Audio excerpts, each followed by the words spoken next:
I'm probably going to give you a different answer on 1070 than most of my opponents. Number one, illegal immigration is a problem that's been going on for decades. I've always believed the first act of an immigrant should not be an illegal act.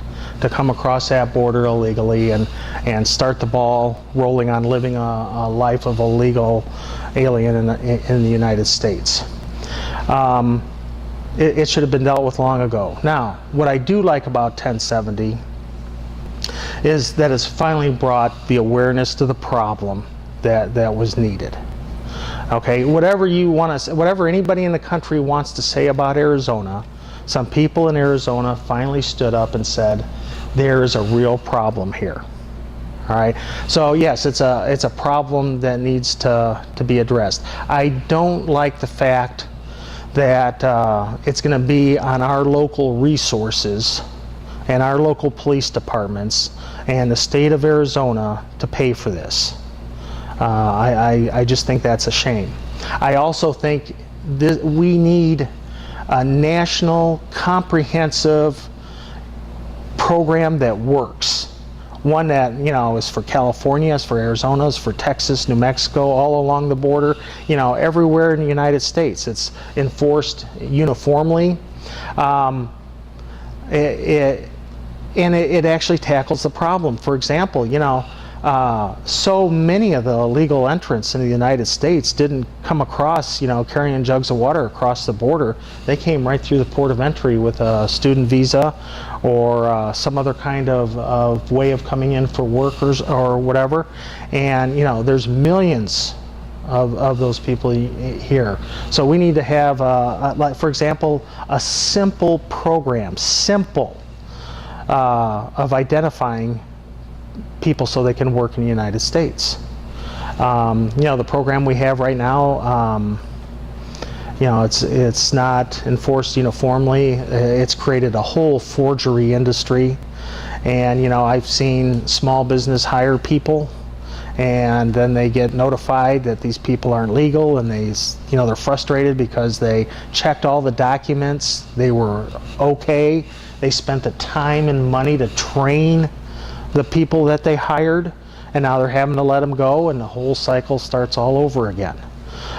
So there's a lot of things I like about 1070 as far as the concept, but that whole using Arizona's resources to do that, and I don't think it addresses every avenue of the problem.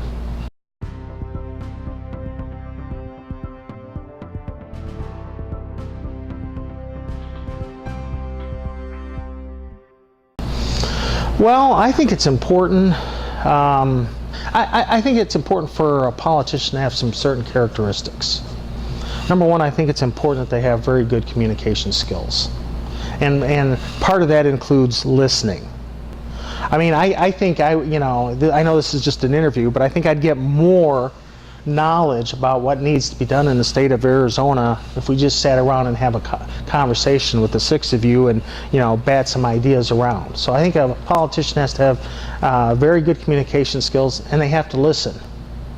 Okay, they have to listen to what the people in District 22 want. Okay. Secondly, that it has to be a cyclical communication. You know, I have to tell you, if elected, what's going on down there.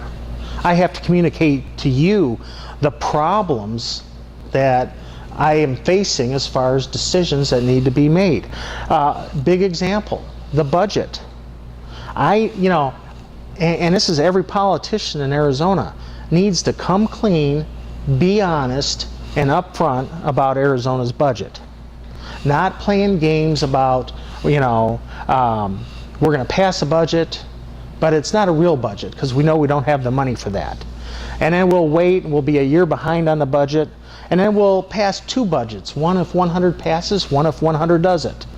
Okay, and, you know, we'll sell some of our buildings, okay, our state buildings. So, you know, I think, you know, about a year and a half ago, there should have been some people stand up, Republicans and Democrats, and say, this is honestly what's going on in the state of Arizona. These are the numbers. This is how bad it is. And we don't get that.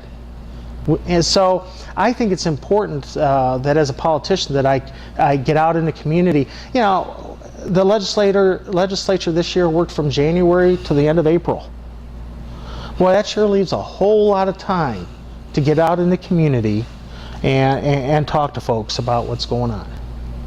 And you know, that's what I think is important, is those good communication skills, to be able to look you in the eye and say, here's what's going on. What do you think?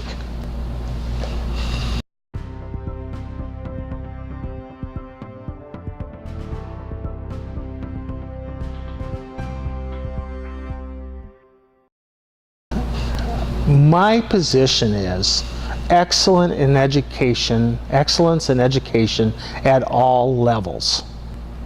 If you want to homeschool your children, I'm all for it. Okay, let's provide you the tools. My fear whenever I talk to people that are homeschooling is, do they have the expertise to do it? Okay, and some parents certainly do. All right, and so I would like to see excellence in homeschooling. Charter schools, you know, school choice, that's fine. I want excellence in charter schools. Okay, I want the very best in education going on in charter schools. Public schools, I think they're taking a bad rap right at the moment. I think people are beating them up. I don't see charter schools doing a better job of educating children than the public schools. But then again, in public schools, I want nothing short of excellence in education. Almost 90% of our students still choose to go to public schools. So approximately 10%, 12% maybe are going to private schools or home schools or something like that. So whatever is going on with I have no problem with choice. I have no problem with alternative forms of education. The next one coming up is going to be the online education. But whatever we do, we should demand excellence out of our schools. I was just looking this up today. What the how many people in Arizona have college degrees? And I read one number as low as 16%, and the highest number I read was like 23%.